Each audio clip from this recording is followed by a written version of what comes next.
Picture this. What would you do if you saw a grown woman slap your disabled child across the face? And what if she had no idea you could have her locked up with a single phone call? My hands are still shaking as I type this. Yesterday afternoon, my 12-year-old daughter, Emma, was assaulted by our HOA president right outside our home. It wasn't just a one-off. Struck my disabled daughter twice while spewing hateful insults. I'm Sarah Thompson, a single mom to Emma since my husband died in a wreck 4 years ago. Emma has cerebral palsy and uses a custom wheelchair, but she's whip-smart, artistic, and has a heart bigger than anyone I know. 3 months ago, we moved to Pinewood Grove, a ritzy Boston suburb, chasing a fresh start, better schools for Emma, and a shorter commute for me. I'm still reeling, and I'd love to know what you'd have done in my place. Let me tell you about Emma. Despite the curveballs life's thrown her, she's a beacon of joy. Her cerebral palsy limits her mobility and fine motor skills, but her mind is a steel trap. She reads at a high school level, creates art that leaves her teachers speechless, and has an emotional depth that stops adults in their tracks. Her electric wheelchair, a sleek sapphire blue model, gives her the freedom she treasures. When we toured our new home in Pinewood Grove, Emma leaned over and whispered, "Mom, this feels like home." That was it for me. I signed the papers that day, maxing out my budget. The house needed ramps and wider doorways, but it had promise, and the neighborhood bragged about top-notch schools with inclusive programs. What I kept quiet was my job. I'm a federal prosecutor with the Department of Justice, specializing in civil rights cases. I don't advertise after a week of battling hate crimes and ADA violations. I just want to be mom at home. I've seen the ugliest sides of how people treat the vulnerable, but I never imagined I'd be living one of my own cases. Trouble started the moment we settled in, thanks to the HOA and its president, Deborah Mitchell. Deborah, mid-50s, with flawless auburn hair and a permanent scowl, was the HOA tyrant you'd dread. She made it crystal clear that the wheelchair ramp we installed with full permits and HOA approval was a blight, dragging down property values. She showed up the day after the ramp was finished. I was proud of that ramp. We'd worked with an architect to blend it with our colonial-style home, curving it alongside our garden with a white picket fence. It was functional and lovely, at least to anyone with a soul. Deborah stood at the base, clipboard in hand, lips pinched like she'd bitten a lemon. "Ms. Thompson," she said, skipping any pleasantries, "this structure wasn't cleared by the Architectural Review Committee." I handed her the signed approval from the HOA vice president. "Actually, it was 2 weeks ago. We followed ADA guidelines and your rules." She barely glanced at it, her manicured nails drumming. "This is improper. Mark shouldn't have okayed this without me." I stayed calm. "Well, he did." She muttered something about federal mandates not applying to Pinewood's visual standards. That was my first warning sign. I dealt with her snarky comments like suggesting we use the back door to hide the ramp or sending a notice claiming Emma's blue wheelchair clashed with the HOA's color scheme. Yes, she tried to dictate the color of my daughter's medical device. "Mom, she can't make me change my wheelchair, can she?" Emma asked, her brow furrowed. "It's not like it's siding paint." I reassured her, swallowing my anger. "No, honey, it's not under HOA control." I try to play nice, attending HOA meetings, volunteering, even bringing homemade empanadas to a potluck Deborah blatantly snubbed. I wanted Emma to feel settled, so I brushed off the slights. One night, after a tense meeting where Deborah griped about slipping standards while glaring at me, an older man approached in the parking lot. "Don't let Deborah get under your skin," he said, extending his hand. "William Carter, 3 doors down. Retired judge. I keep telling the board they're begging for a lawsuit."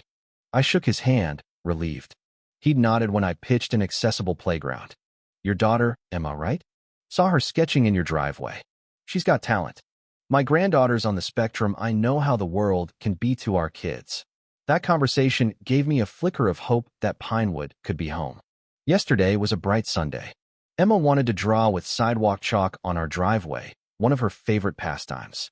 Her art is breathtaking, and I helped her into her manual wheelchair, set up her supplies, and went inside to start dinner, keeping an eye on her through the kitchen window. She was in her zone, leaning from her chair to create a vivid butterfly on the concrete of purples, blues, and yellows blending into gallery-worthy gradients.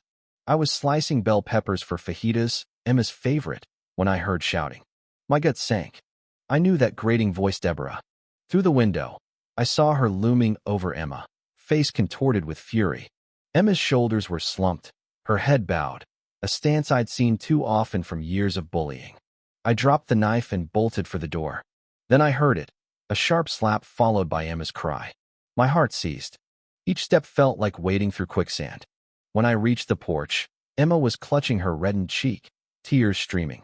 Deborah was still screaming, jabbing a finger. This is unacceptable. Do you know how this tanks property values? This isn't some inner-city playground, this is Pinewood Grove. I stopped dead, taking in the scene. Then, as Emma sobbed, trying to say she was drawing on our driveway, Deborah slapped her again, harder. The sound rang out across the street. Neighbors froze, some tending gardens, others walking dogs. A woman across the street gasped. "Don't you dare talk back, you little pest." Deborah snarled. "You people think you're entitled just because you're—" She waved at the wheelchair, crippled. That phrase, "you people," hit like a slap to me. It wasn't just Emma's disability. It was our Puerto Rican roots, too. Her bigotry was bare. Fury roared in me, but years in courtrooms taught me to harness it. When adversaries lose it, I get colder, sharper. I use that now. "Step away from my daughter," I said, my voice like steel. Deborah whirled, caught off guard, but her defiance snapped back. "Oh, look, it's the enabling mom. Do you know what your kid's done? Vandalizing community property with this mess." She gestured at Emma's butterfly, a masterpiece on our driveway. Neighbors were gathering, some pulling out phones. Perfect evidence. I glanced at the butterfly delicate wings, shimmering colors, no harm done. "Deborah, you just assaulted a disabled minor. Leave our property now, or I'm calling the police." She laughed, a harsh, grating sound. "Police? For teaching a kid some manners? I am the HOA, Sarah. I decide what happens here, and your troublemaker needs to learn respect." Her arrogance was unreal. I've prosecuted hate crimes with more contrite defendants. "Stay here, Emma," I said, sprinting inside for my phone. I started recording as I came back. In those 30 seconds, Emma sat taller, trying to look strong despite the handprint on her cheek.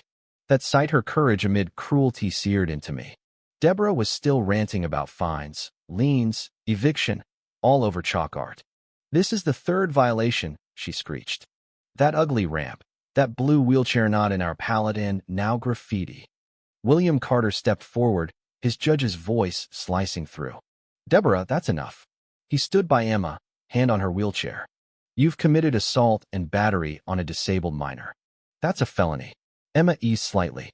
"Stay out of this, William," Deborah snapped, retreating a step. "This is HOA business." "Assault isn't," he shot back. 30 years on the bench. This could put you behind bars, with video and witnesses." He nodded at the crowd, many murmuring agreement. Deborah's face flushed. "Do you know who I am? I've run this HOA for 8 years. My husband golfs with the mayor. I saw my opening." "And do you know who I am, Deborah?" She rolled her eyes. "Yes, the single mom who somehow afforded a house here." The somehow oozed condescension, as if my Harvard law degree was a fluke. "Actually," I said, still recording, "I'm Assistant U.S. Attorney Sarah Thompson, Civil Rights Division, DOJ. You just committed a federal hate crime against my daughter on video. Want to add threatening a prosecutor to the list?" Her face crumpled, color draining. William stifled a grin. "You're what?" she stammered. "A federal prosecutor specializing in disability discrimination and hate crimes." I knelt by Emma. "You okay, sweetheart?" She nodded, hands shaking. Neighbors drew closer, shocked and supportive. A woman, maybe Lisa, covered her mouth in dismay. "You're bluffing," Deborah said, her voice thin. "Your husband knows the mayor." "Yes," you said. I cut in. "I'm sure he'll enjoy visiting you in prison." I dialed 911, eyes locked on her. "This is Assistant U.S. Attorney Sarah Thompson. I need to report an assault on a disabled minor at 1432 Pinewood Drive." Deborah went still, reality sinking in. "Emma needs ice," I said to William. "Can you stay with her?" "Absolutely," he replied, positioning himself between Emma and Deborah. "Don't go anywhere," I told Deborah. "Fleeing ups the charges."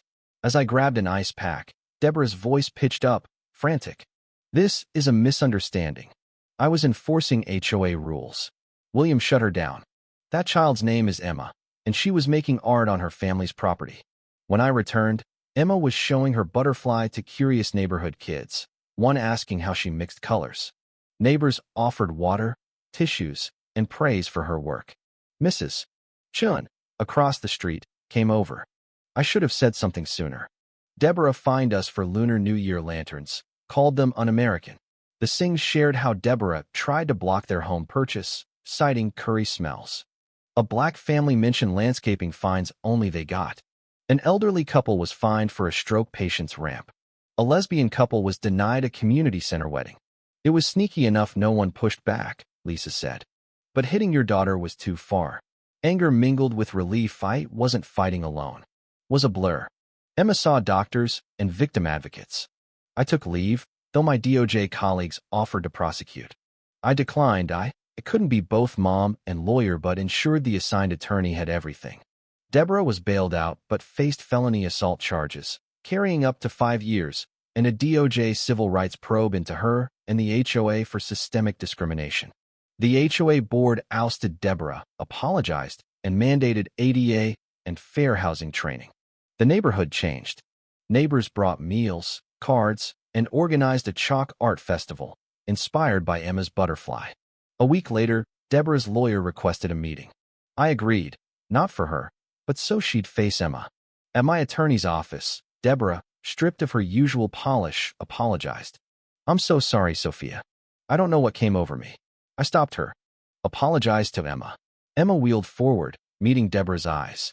Why did you hate me before knowing me? My wheelchair? Our heritage. Deborah faltered. I was focused on rules, not people. Emma replied. That's not a reason to hit someone. Deborah, tears falling, agreed. Deborah took a plea. 2 years probation, 500 hours at a disability center, anger management, diversity training, and a restraining order. The HOA settlement funded a scholarship for disabled students. Deborah's husband, humiliated, divorced her. They sold their home at a loss and left. We stayed. Pinewood became our home, with a diverse HOA board pushing accessibility. Emma still draws on our driveway, now joined by kids and adults. It's a community canvas, proof things can change when people stand up. Last month, Emma won a mayor's award for disability advocacy. She said, bad things happen so good can grow, like forest fires help new trees. I don't want anyone hurt like me, but I'm glad beauty grew. My hero, Emma.